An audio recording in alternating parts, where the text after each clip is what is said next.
Picture this. September 1457. 40,000 of the most feared warriors on earth marching through a misty mountain pass, certain of their victory. They have no idea that hidden in the shadows above them, 8,000 silent hunters are about to unleash the deadliest trap medieval Europe has ever witnessed. This is Albulena, where a single day would change the course of empires. And it starts now. While Europe's royalty squabbles over land and titles, a forgotten nation fights just to survive another sunrise. Welcome to Albania, a realm carved from stone and forest where every hamlet knows the taste of war's ash. For decades, the Ottoman juggernaut has been swallowing Christendom whole. From Bosnia to Constantinople, the Sultan's green standards sweep across the land like an unstoppable tide. And in 1453, when young Mehmed II, the one they'd call the Conqueror, brings Constantinople crashing down, the entire continent holds its breath in terror. But north of that fallen empire, one territory refuses to kneel. The Albania of Guerrilla. You might know him by another name, Skanderbeg. Here's the twist. Skanderbeg used to fight for the Ottomans, taken hostage as a boy, raised in the Sultan's own palace in Edirne, trained in Turkish warfare, language, and iron discipline. They called him Skanderbeg, Lord Alexander, comparing him to the ancient conqueror himself. He commanded Ottoman armies until the day conscience overpowered duty. He fled, seized the fortress of Cluj, raised the black double-headed eagle, and swore he'd never bow again. 2 decades of resistance followed, 20 years of faith, fire, and treachery. But the nation bleeds, crops burn, allies vanish, and the enemy only grows stronger. Then 1455 arrives like a hammer. At Berat Fortress, disaster strikes. Pasha Firuz lays a masterful trap. Skanderbeg, overconfident for once, advances too far.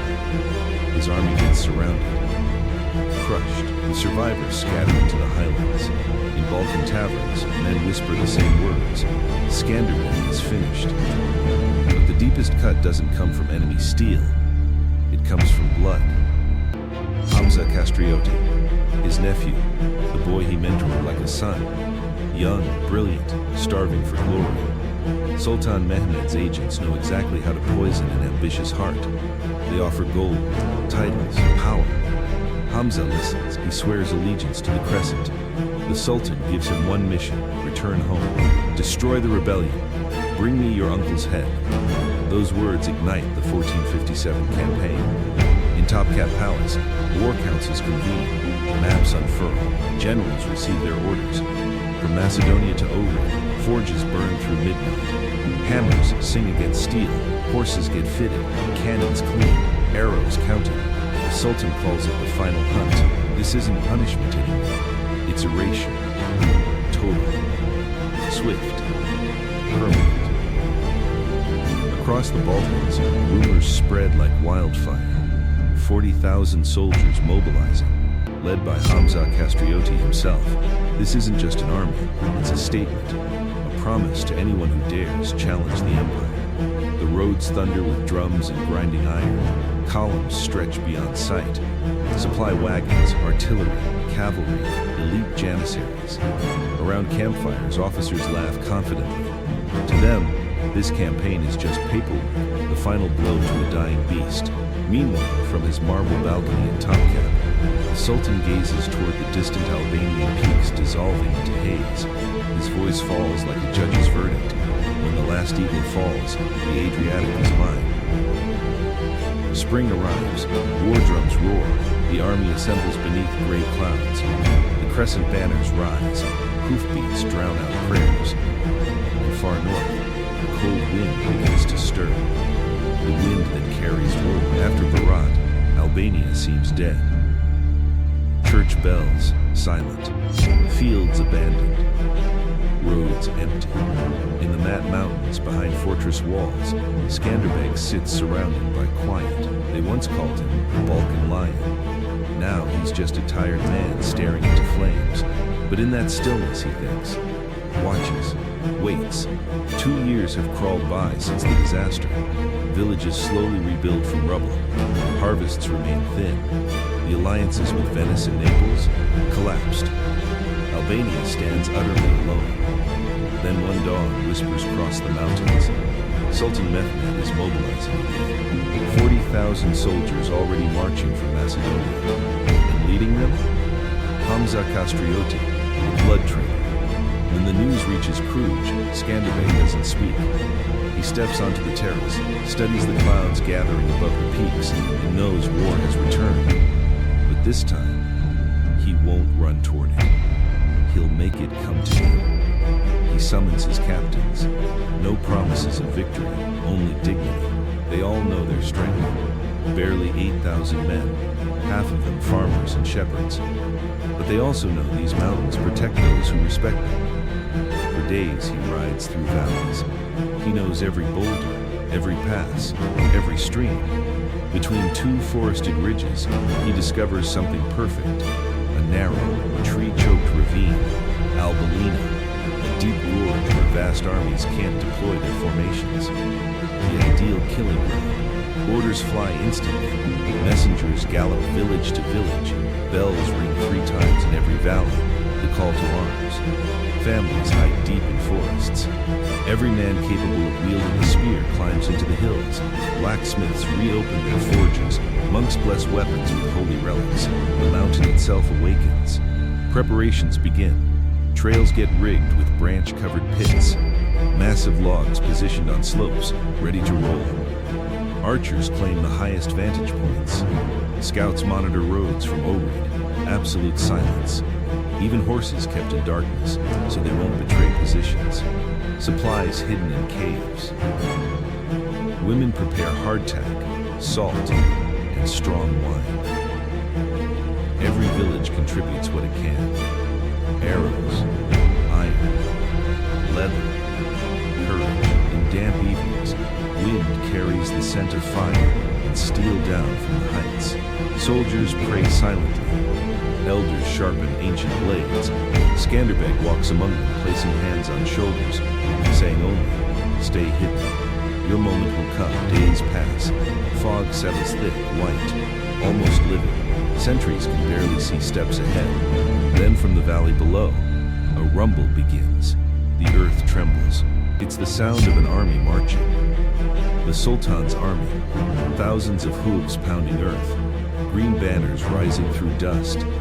Drums echoing slow and deep, like a monster's heartbeat. And at the front, riding a black stallion, Hamza Kastrioti advances, eyes fixed on the mountains of his childhood. He doesn't know that behind those trees, a trap is already sprung. That above him, hidden in pine shadows, 8,000 men wait motionless as the mountain itself.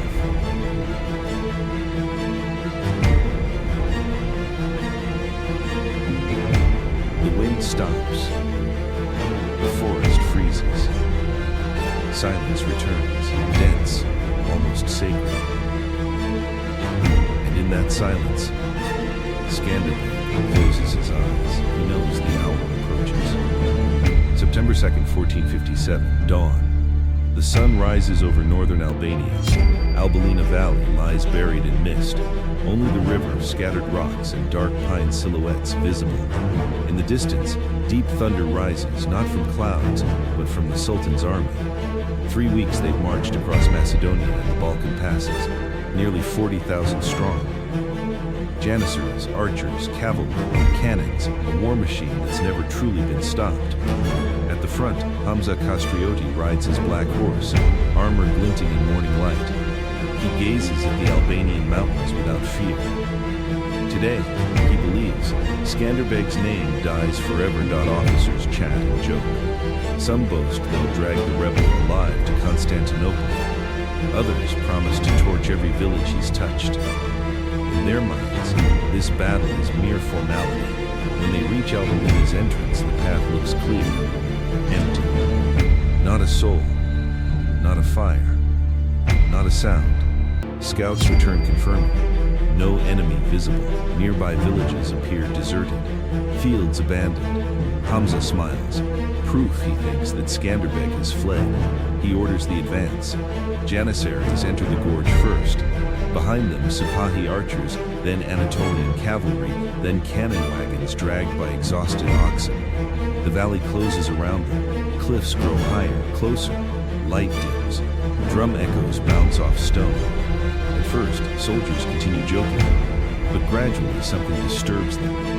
No bird sounds. Even the wind has stopped. Only horse breathing and armor clattering. Hamza looks up at them. Pines stand motionless. Rocks seem too sharp, too still, as if waiting. Doubt crosses his mind, but the column is already deep. Turning back would be nearly impossible. Hours crawl by. The army now stretches the entire valley length. The front can't see the rear. Officers struggle passing orders down the line. That's when everything explodes. A roar erupts behind them. The road they entered becomes a wall of wood and stone. Massive trees, cut during the night, crash across the path. Boulders roll from slopes, piling in the passage. Rear riders get crushed. Wagons overturn. The retreat is sealed. A brief silence follows, just long enough for fear to take root. Then the entire mountain begins screaming. From high ridges, rocks rain down on front lines. Horses rear. Men fall. Formations shatter. Before dust settles, and the whistle slices the air. Then another. Then thousands. Albanian arrows fall in black clouds. They strike helmets, shoulders, hands, throats. Shields tremble under the iron rain. Soldiers huddle together, but can't tell where death originates. Hamza shouts orders, tries reforming lines, pushing Janissaries forward, shield to shield. But the ravine is too narrow. Columns can't spread, can't turn, can't breathe. At the gorge bottom, a small Albanian cavalry group appears. They reveal themselves briefly, release arrows, then retreat in feigned panic. Hamza sees an opening, thinks the enemy is withdrawing, orders a charge. Janissaries surge forward, heavy-footed, spears lowered. They round a bend, and suddenly the ground vanishes. Deep pits dug overnight, branch covered open beneath them. Men and horses plunge by dozens into chaos of screams, metal, and blood. Survivors try retreating, but the column behind keeps pushing. Ranks mix, break, collapse. That's when Albanian horsemen return. This time they don't flee. They pour down slopes on both valley flanks. Sabers raised, shouting Skanderbeg's name. The impact is devastating. First Ottoman ranks get smashed from the side. Men fall. Horses topple. The noise is overwhelming. On the opposite slope, another wave descends. Cavalry, infantry, slingers, everything Skanderbeg held in reserve. The valley becomes a pit of dust and fire, fighting at arm's length, faces vanishing in smoke. Men striking whatever moves, slipping on mud, on blood, on corpses. Hamza tries rallying his men, gathers remaining Janissaries, attempts opening a northern path. For a moment, it seems possible. A green banner rises briefly in swirling mist. But from the heights, Skanderbeg isn't finished. He unleashes his final reserve. More riders, more arrows, more stones thundering down slopes. The circle tightens, daylight fades, sky turns red, then gray. Rain begins, thin, cold, mixing with weapon smoke. Both armies continue fighting, exhausted, soaked, nearly blind. Skanderbeg pushes through the valley. Hamza still fights among his men. Neither yields. Night finally falls over Albulena, and in the darkness, steel continues clashing. The battle isn't over. Night has consumed the valley. Fine rain keeps falling endlessly, mixing with smoke, sweat, and blood. Wind whistles between rocks. Nothing visible anymore, only steel flashes in darkness. Both armies grow blindly for each other. Cries fade. Orders blur. Torches die in mud. The battle becomes a whisper, a collective groan of pain and terror. In this night's heart, Skanderbeg doesn't sleep. Under rain, he moves forward slowly, cloak stuck to armor, hand resting on his sword hilt. Around him, officers wait for a signal. He alone knows dawn will decide everything. Not yet, he murmurs. When they're exhausted, when they believe night protects them, within Ottoman lines, Hamza gathers what remains, half his army gone. The rest scattered, lost in the valley without commanders, without fires, without hope. Water streams down faces, cold bites bones. Hamza stares into darkness ahead. Sees nothing, but feels eyes watching. He knows this land, realizes he underestimated the man he fights, but still refuses yielding. Swears he'll escape before morning around midnight. Eerie silence falls.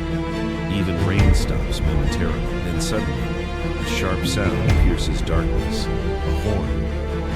1, then 10, then hundreds. Albanians attack from everywhere. They charge down slopes with blazing torches. Fire glints on wet steel. The entire mountain seems igniting. Ottomans scream, fumbling for weapons, but flames blind them. Panic erupts. Horses rear, crashing into own ranks. Janissaries try holding, but lines crumble under shock. Skanderbeg bursts into wavering light. His sword cuts through rain. His shout rises above thunder. Around him, Albanian riders scream his name. Their assault is lightning, unstoppable. Hamza attempts one final move, orders a southern breakout. His officers follow, but horses sink in mud. Arrows fall again. Flames swallow tents, banners, bodies. Then he understands. Everything is lost. He casts one last look toward the mountain, as if toward a silent god, and signals retreat. But it's too late. The gorge is sealed. The trap is closed completely. Rain intensifies. Torches die one by one. Screams fade, then disappear. When dawn arrives, Albulena Valley is covered in mist and silence. Floodwaters have carried away bodies. Crows already circle above hills. Skanderbeg dismounts, walks slowly over wet earth, looks around, says nothing. His sword is heavy, his heart heavier. Around him, his men watch without speaking.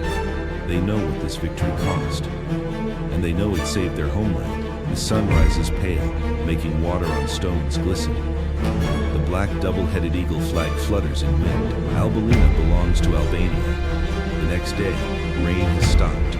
Albulena Valley is silent. No cries, no drums, only wind in pines and footsteps sinking in mud.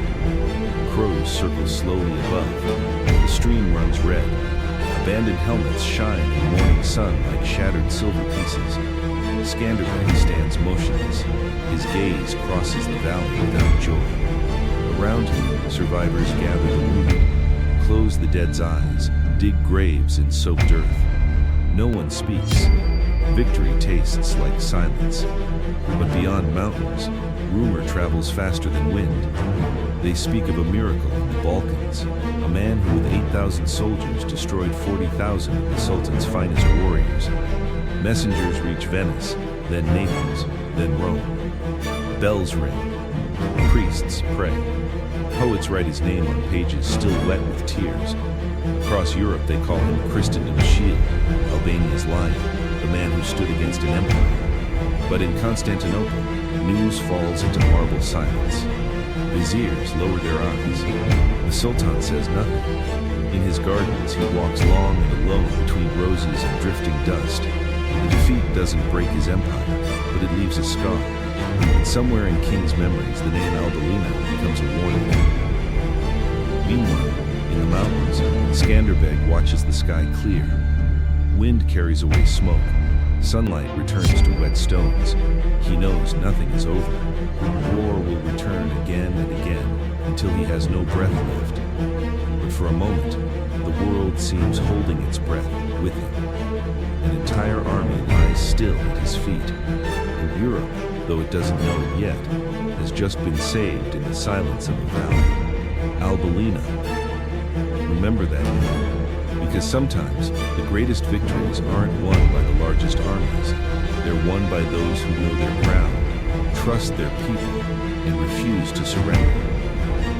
If this story gave you chills, hit that subscribe button. History has more battles like this, and you won't want to miss them.